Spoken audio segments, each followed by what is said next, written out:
Hey there, and welcome back to The Life Lab, the podcast where we turn messy human experiences into clean, testable experiments for growth.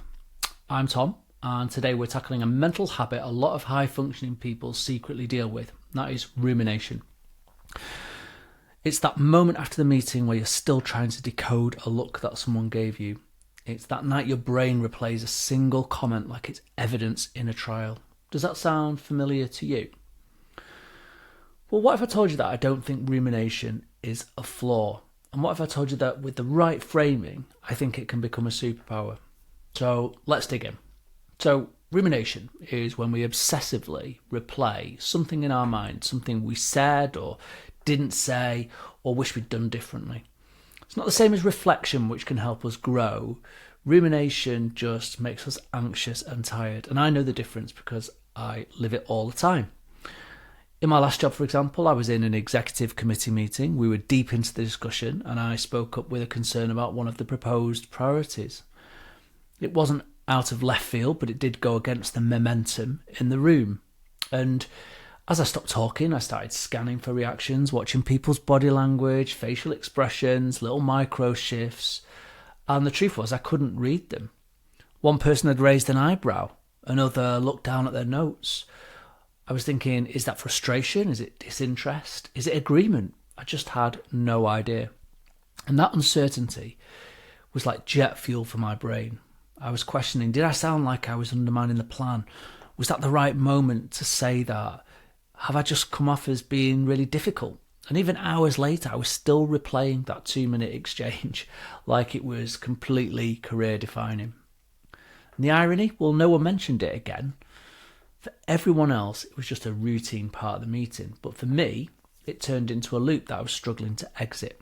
And that's the trap of rumination. It creates tension long after the moment has passed. But here's the insight. Rumination comes from your brain trying to protect you. It thinks there's a risk you've missed, so it keeps turning the moment over like a Rubik's Cube, looking for the solution. And from a neuroscience perspective, rumination is linked to the default mode network, the part of your brain active during introspection. It's the same network involved in creativity, future planning, and empathy, but when it runs unchecked, it can start to spiral. And people like me who ruminate often have strong emotional intelligence. They're aware, they're analytical, but that strength without boundaries becomes a mental echo chamber. So the trick isn't to eliminate rumination, it is to guide it.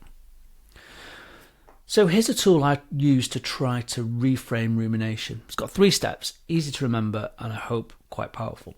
So first of all, label the loop. So when you notice yourself spiraling, label it. I'm looping on that meeting comment.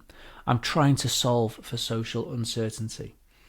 Naming the loop can turn down the volume in your brain. It can give your prefrontal cortex, that decision-making part, a chance to re-engage. Secondly, timebox the thought spiral. So don't fight it, give it space.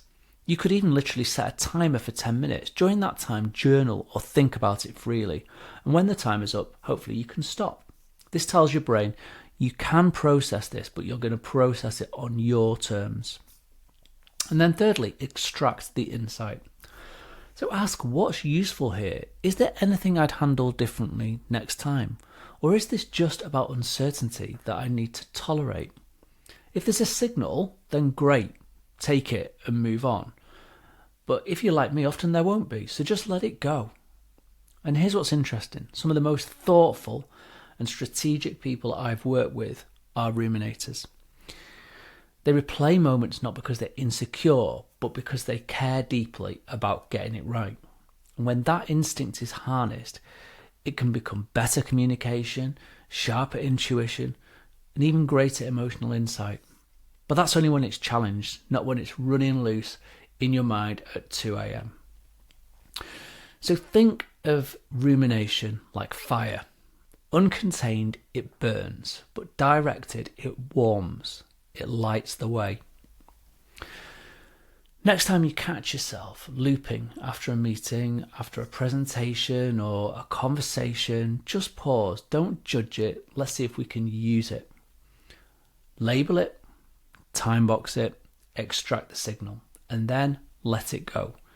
because the real superpower is never overthinking.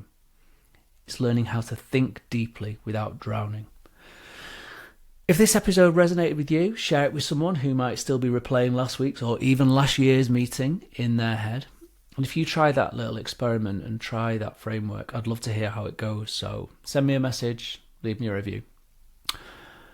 We can build better minds. We just need to keep trying one experiment at a time. So until next time, stay curious, stay kind, and remember, your thoughts aren't your enemy. They're just waiting for better instructions.